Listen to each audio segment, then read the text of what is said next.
I just turned the record button on. So welcome to IGTV, everyone, and we've got Mark Capers with us, and we're going to be talking about securing domain name services. All right, and with us, of course, is Mark. And Mark, go ahead, take it away. And I'll be very interested to see how much of this I actually get. Because you're way far advanced than I am with this. So if I ask you a question or two, I'm not being rude. By all means, this one might get into the weeds a little bit. So you may have go right ahead. Come back and get me out. So today we're talking about securing domain name services. Mostly it's targeted for people setting up their own DNS infrastructure within their organizations to operate a name system within your company's organization so that your workers' computers can find the various resources within your network and also get properly redirected out to third-party and public resources, as I was indicating to Joe, such as Google.com, etc. Excuse me.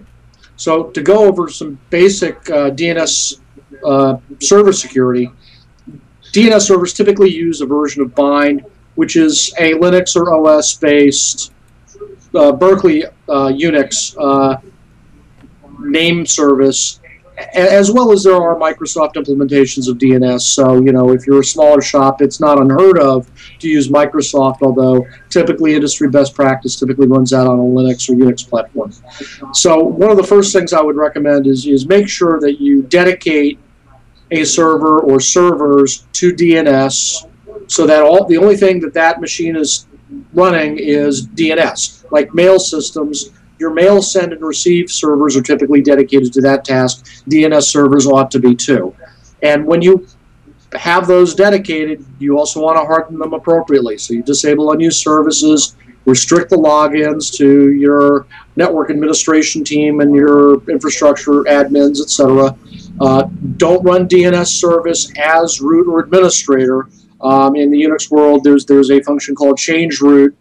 Typically, it's change root jail.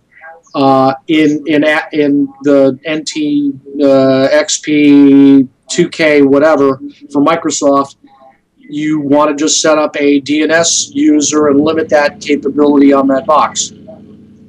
Also, when you get Bind or your DNS going, there are methods to change the Bind version, make the Bind version unavailable so that when hackers are querying the DNS box, they can't see what version you are. Mostly with Bind, it's the named .conf file, and you just want to make sure that that's set to unknown. Enable Bind logging and DNS logging, and make sure that you have a log channel off the box into your security event management system or whatever log management solution you use. And if you don't have a log management system, well, that's going to be another InfraGard Insights program. Restrict dynamic updates in your Bind. So make sure that Bind itself, like several other utilities we use, can go out and get updates for itself now. In addition, it could also update its own public tables, and you want to avoid doing that because hackers could then get in and recreate your namespace. Filter traffic to and from your DNS servers, and this is pretty important.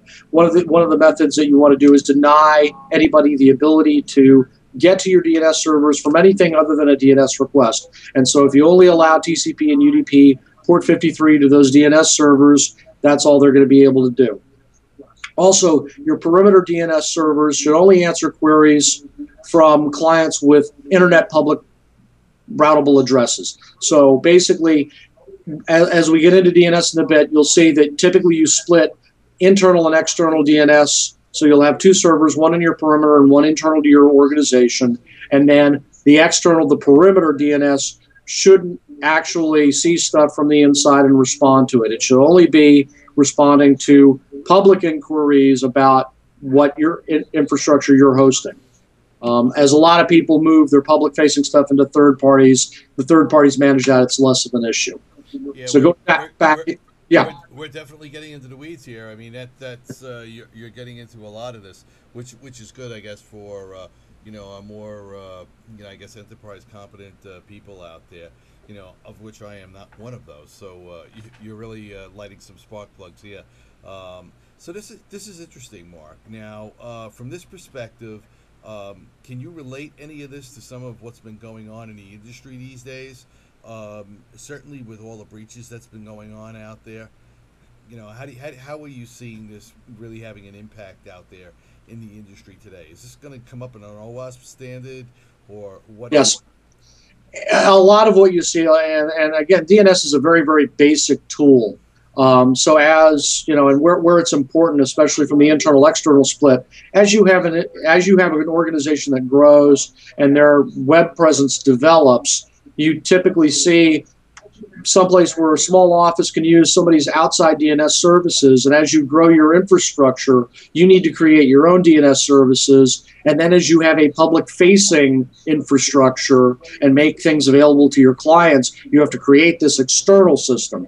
Now, DNS has been around as long as the internet.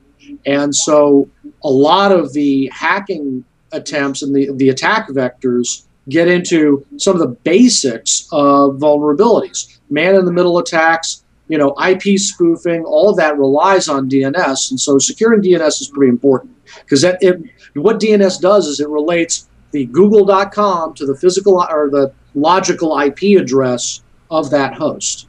So when you have a web server, you're saying, mycompany.com goes to that web server address, and protecting your internal and external ability to say, okay, you have a bunch of internal addresses with named servers and external addresses with named servers, and you want to keep them separate, and you want to make sure that people on the outside can't use it to kind of footprint and explore your internal systems, but it has to be seamless so that when people need to, and the systems on the perimeter need to pass information back and forth, they can.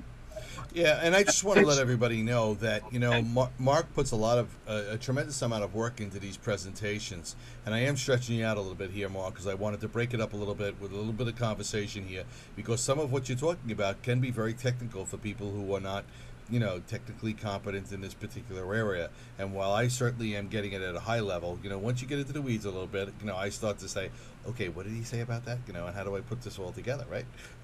So it's very good information. But the other thing I wanted to let everybody know, especially at this part of the presentation, is that what Mark does each and every week is he provides links, and what I call them is pathways to greater understanding. All right, and that does come up on our chat, and you'll see right now there's a conversation going on in our chat at this very minute about what Tracy Glover brought up in regards to rewarding hackers and things of that nature. So this isn't just a dry one-time presentation. This is actually going to be up on the web, and we keep it up there for a week. So go ahead, Mark. Continue. Yeah. And I was going to say, if you think I'm getting into the weeds, I'll actually have some, configuration information from SANS.org and NIST that almost give you the exact scripts for some of these configuration issues, and they'll walk you through an actual implementation and give implementation examples about how to put out this technology out there. So obviously, in 5 minutes, I can't go through the whole scripting thing. Oh God, no. We know that, Mark. Don't worry about that. That's certainly understood. But go ahead. I interrupted you. No worries. Again, so we were talking about splitting internal and external DNS on separate servers. So again, you only want to put the external DNS in a perimeter location, and you want to limit the information that's on it. Because this is a public-facing utility, people are going to be able to see that and query it, and so you don't want to give them too much information about your internal infrastructure that hackers could use. So pay attention to how your external or perimeter DNS is set up. In addition, for optimizing DNS, as you get a little bit bigger, you're going to want to split DNS services, between two types of services. There's advertising name server, which is actually what sits up there and advertises the addresses for people who are looking for resources, and a resolving name server, which when it comes in from an IP to resolve the address, it does that. So by separating that task work, you also limit the amount of harm a hacker can do, because they can only get to one side of the equation. In addition, it helps the performance of your DNS service, I should say. At that point, you've got multiple servers, so it's an aggregate service. Right. Avoid single points of failure. A lot of people, when they start out on DNS, they'll put them in one location. So, the kind of the 4 tips for avoiding single points of failure: don't put all your DNS servers on a single subnet. Don't put all your DNS servers behind a single router. Don't put all your DNS servers behind a single WAN link or lease line. And you might want to consider having a offsite third-party or even cloud service run a slave DNS server for you in case you have a problem with your own infrastructure. It will have routed to the cloud for that type of resolution. So for the small to medium-sized business, Mark, you're actually suggesting that they might consider something like having 2 T1 lines coming in. I'm talking about a company now with 50 to 150 employees. We're talking about something a little bit more substantial now. So you're actually saying that perhaps they should come in with a couple of different lines, whether they're T1 lines or something a little less substantial. If you have multiple locations that are reliant on DNS, then yes, you're going to want to kind of, that's good that's just good disaster and fault tolerance practice. If you have multiple locations, you're going to want them meshed. Typically, if you're doing private network, frame relay kind of has replaced, T1. So, until you lose the T to that location. But that's a good point. I mean, like a lot of places, if you have a lot of little branch offices, you might want to consider throwing up a small DNS server in that location, as you put in, a local mail server and a local file and print server. And it's going to depend a lot on what type of internal applications you have and, how dependent you are on using DNS to facilitate your inter-office communication among your office environment. Yeah, no, I realize that. And, we've had some companies that have gone up to looking for dual sources of their information flow, whether it's T1 lines or some other, high-powered line like that, only to find out that they were both going back to the same office. Yeah, the other good DR practice is if you have multiple lines coming into a facility, if it's a critical facility, make sure they take a different physical path. As I talked about last week, you never know when backhoes are going to strike. And, if the backhoe takes, your comm lines out at one side of the building, you'll have the others. Right. Because most of these lines are coming down major thoroughfares.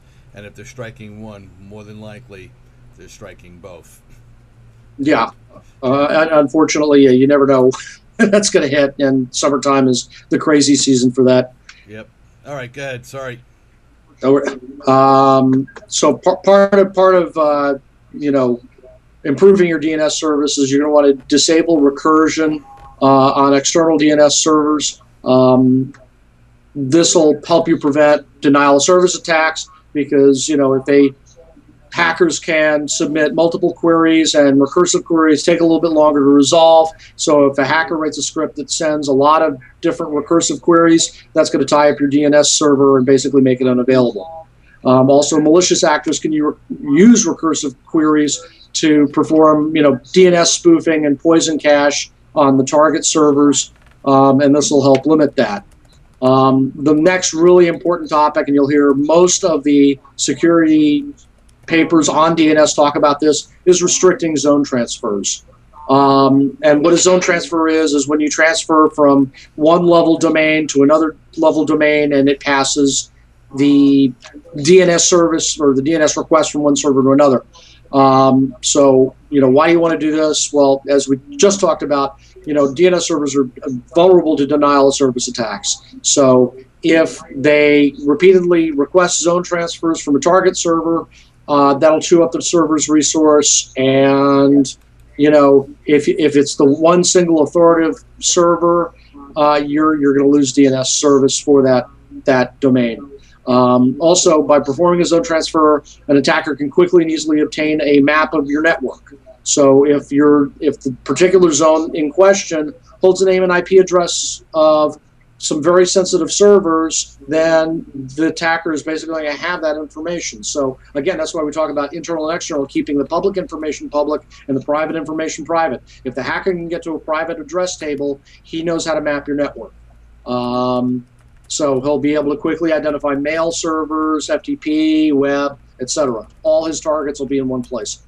So how do you help with zone transfers is you can use within Bind, which is the DNS software. DNS has access control lists. And basically that's, the Bind DNS matches a list of, addresses to a group of IPs and allows it or doesn't allow it based on that. In addition, there is something called DNS transaction signatures, or TSIG. This provides a level of security where the primary name server is, non-reputable. If the name server gives you information, it gives you a secret key and a one-way hash to basically make sure you authenticate all those DNS messages, including responses and updates. And also, you need to remember, if you're restricting zone transfers, implement that not only to your primary DNS servers, but the slaves as well. So make sure you have the same scheme going across like DNS machines. The last concept I'd like to talk to is not necessarily securing your DNS system itself, but something that you can use with DNS to help you protect against botnets and advanced persistent threats, and that's using what's called a DNS sinkhole. And a DNS sinkhole is kind of like a reverse honeypot. What it is it's a DNS system that sits within your network and advertises the addresses for known bad, malware sites, botnet sites, and potentially anything that violates your company usage policy.